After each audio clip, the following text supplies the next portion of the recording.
Hei, salut la toți, sunt Vlad și astăzi vom juca Clash Royale. Vedeți deck-ul, cele mai multe cărți, așa.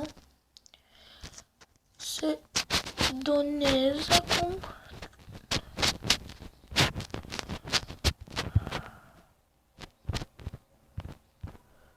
Așa. Ha.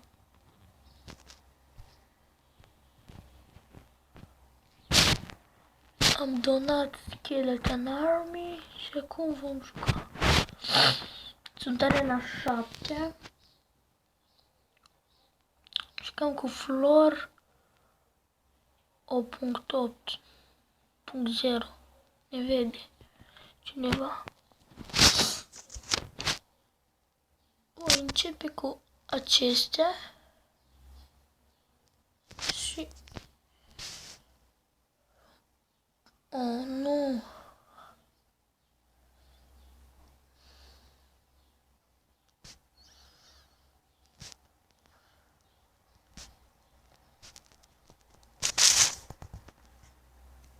Nu dau voie, deci punem asta. Asta. Oh, nu, prima asta mi-a făcut-o. Pap.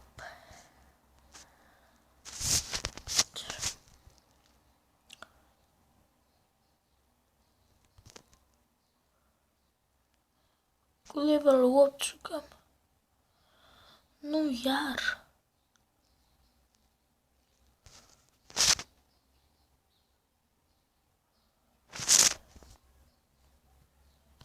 Nu cred că voi câștiga acest meci, dar sper.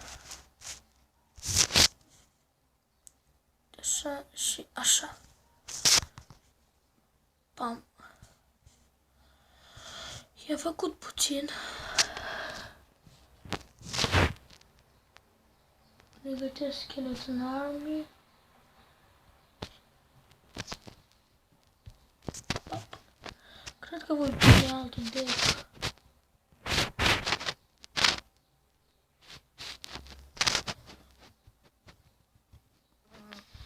Încă puțin. Oh, 1032 este bun. Minion Horde. Nu, ce-am făcut?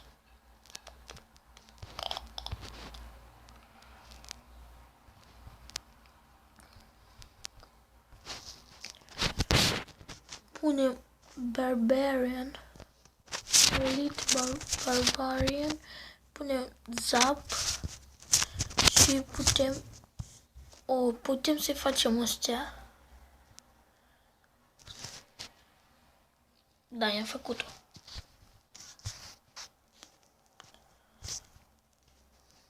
El ne le-a făcut pe toate.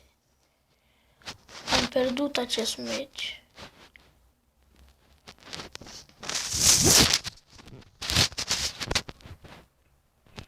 Folosesc alte cu puține cărți.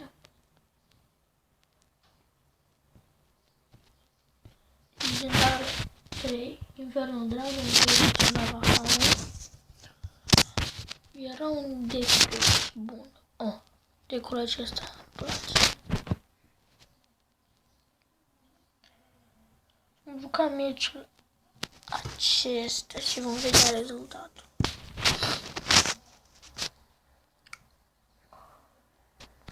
Pun asta. Și Graveyard. Hop. Nu nimic. Zap. Putem să-i facem prima stea.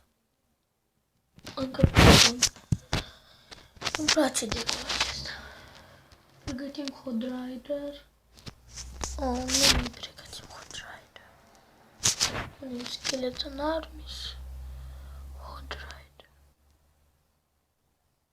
Hop.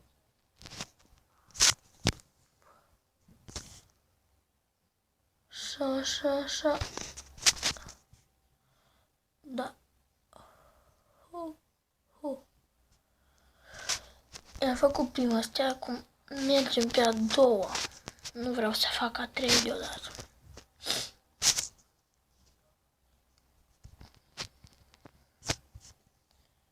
Oh. Nu vreau să irosesc sapul. Deci, băgăm asta și asta. Nu, ce-am făcut?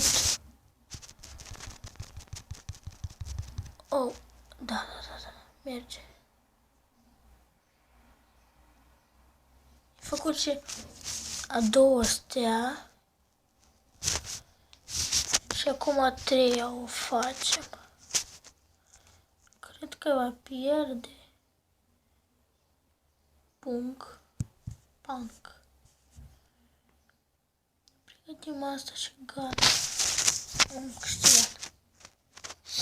Sper să primesc un chest bun sau crezi că nu mai trebuie. Silver chest nu e bun. O deschidem ground chest. Aici am deschis ieri. Deschis nimic, să vedem ce am făcut puțin. 9 cu 29. Punem silver chest și nimic. Bun. Avem 2100 de cupe. Poate fac și asta, cred că nu. Vreau să câștig Legendary Chest. Fratele meu a câștigat-o, dar eu nu. Și ne vedem data viitoare. La revedere!